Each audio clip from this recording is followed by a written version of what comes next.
Hello, I've had to settle for working with this low contrast camera today, which also is a wide angle camera.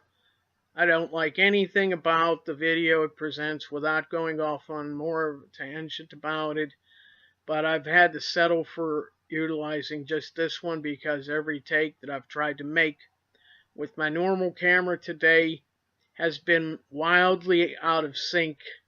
And nobody wants to watch a video that works like that, especially if it's somebody who has a voice that doesn't match their face and it just barely passes, which would describe how I'm talking today anyway. I'm on here to read the latest post to my WordPress blog, Transingularity, which has resumed its original mission of addressing the unseen trans community and bringing it back into the connected community. The title of this post is Just Accommodate Identity and Leave Transitioning or Not to, Up to Us.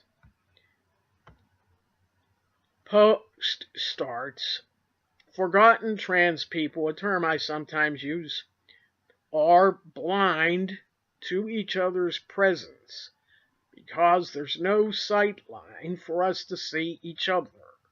And that's a logistical fact, although it's at least largely driven through at-large transphobia.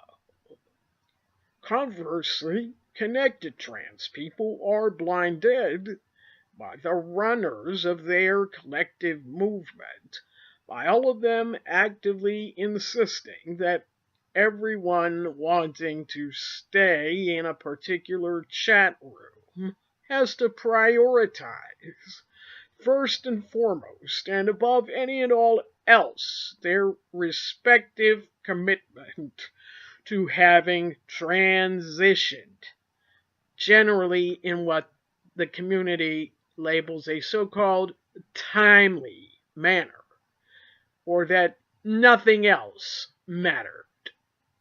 Again, because there's still no connection on the streets, chat rooms are the only way to be connected. And if you get yourself kicked out by saying, I'm not even interested in transitioning, there's no way I can fit that into my life. And no, I'm not going to throw away my life if I can't do it. Oh, heresy! Get this person out of here! Instant ostracism. Or they'll do it more subtly, but it's still quite visible. Resuming, if you are transgender and all you want is just what anyone in the community would have called so-called safe space for yourself or for themselves, where you could interact or converse without continually having to mask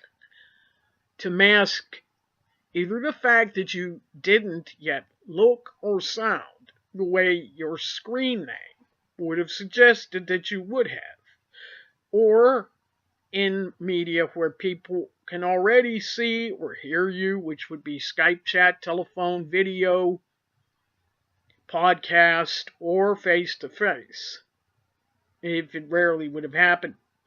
The fact that they reference you corresponding merely to either how you look or how you sound. And by reference, I mean the pronouns, the polite address, and the name title, Ms. or Mr.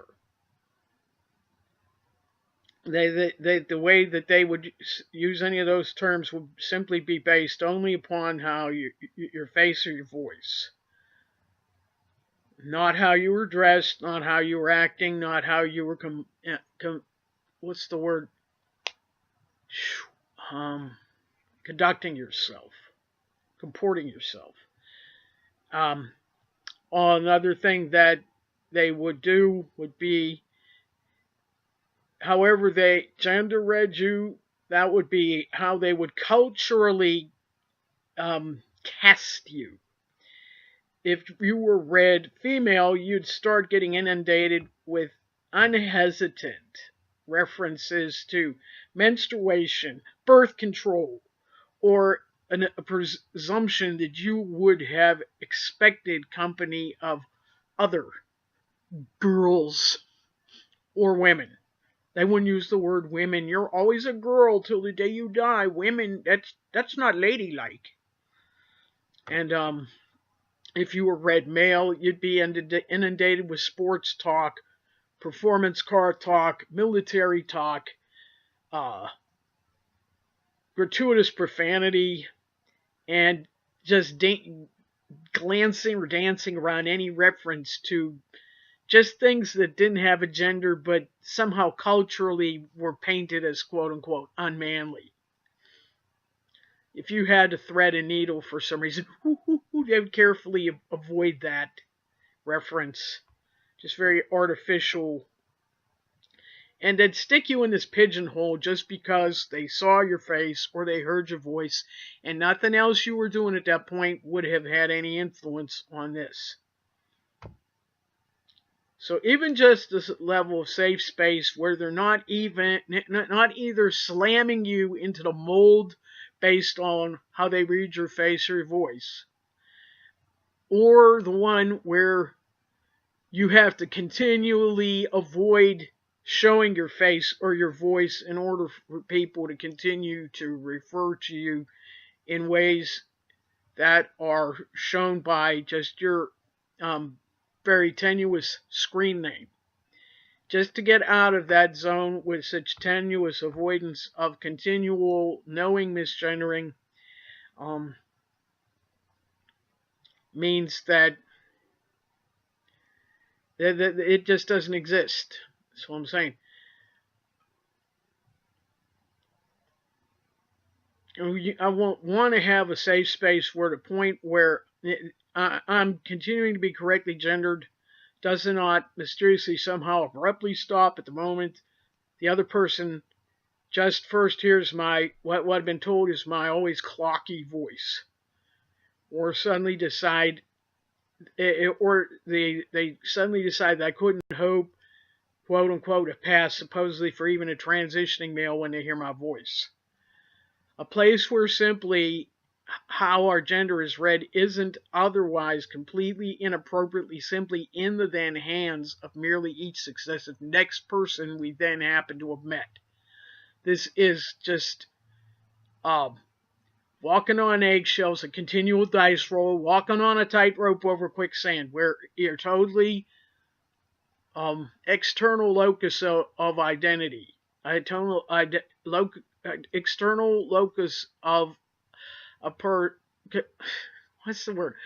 Continual external locus of controlling personality, which is they sometimes refer to it as a plastic identity. When they talk about the alleged so-called Stockholm Syndrome of lost transgender people, it's been created by just 2 generations of continually playing the board game. You know, every time you roll the dice or spin the spinner, the opposite thing can happen to you compared to the last time. There's no continuity. There's no inertia vector. There's no momentum direction vector. It's totally a function of chance. And this saturative, immersive exposure to this has indeed created a complementary pattern in the lost transgender person of 2 generations worth of this, that trying to get them, help us to get over that, to reverse that, is going to take some collaborative work. You can't just expect us to show up with no trace of it like we know how to fix it for you in solitude.